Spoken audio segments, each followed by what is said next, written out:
Washington, the Trump White House is throwing Dr. Anthony Fauci, America's top infectious disease specialist who has been leading the fight against the coronavirus pandemic, under the bus, blaming him among other things of false and erroneous projections that nearly tanked the US economy. Tension between President Trump and Dr. Fauci that has been simmering for several weeks now bubbled over this past weekend when the White House released statements detailing the number of times the iconic scientist, who has served 6 presidents, has been wrong about the pandemic since it surfaced early this year.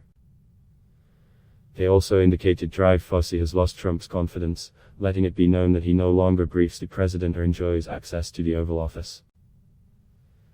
It was also disclosed that his public appearances are controlled so that contradiction between the White House roadmap, which is primarily aimed at reviving the economy, and his outlook, which emphasizes getting the pandemic under control, are minimized. According to NBC News, one of the media outlets that White House used to wield the hatchet against Dr. Fauci, officials listed nearly a dozen past comments by him earlier in the pandemic that they said had ultimately proven erroneous. They range from his doubts about asymptomatic transmission, to advising people not to rush to wear masks, to suggesting the pandemic is not too serious and would recede, including advice in late February that at this moment, there is no need to change anything that you're redoing on a day-by-day basis. Dr. Fauci's supporters acknowledge some of those early mistakes, attributing them to a learning process about a pathogen that is still revealing itself with new twists and turns every week. Fauci himself has said his early advice on not rushing for masks came from concern that frontline healthcare workers would be denied if public began hoarding masks. Several leading healthcare experts and public intellectuals have defended Fauci, pointing to his long and distinguished service. The White House attacks on Dr. Fauci are unfair and dangerous. He's been right on sharp COVID far more than the politicians who blame him. During pandemics, science is your guide even if it's politically inconvenient. COVID is surging. We need to hear more from scientists, not less, said Vivek Murthy, the former Surgeon General of the United States.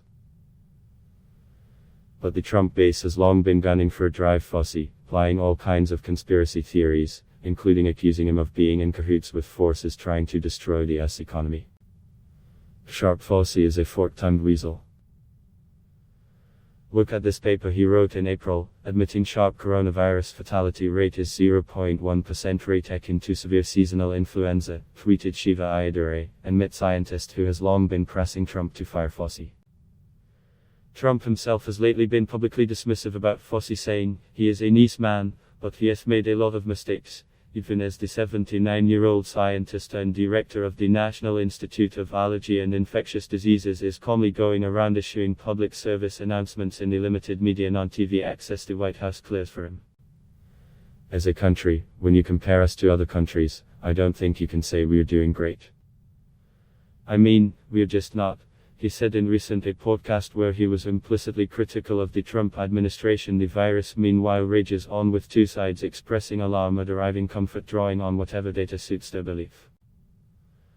On Sunday, Florida recorded the largest one-day increase of any state since the pandemic began, -15299, casting a shadow on the late August Republican convention that was shifted to Jacksonville after Democrat-run North Carolina puts its foot down on Massachusetts gatherings. At the other end of the spectrum, New York City, which imposed a tough shutdown, recorded its first 24 hours without a death from COVID-19.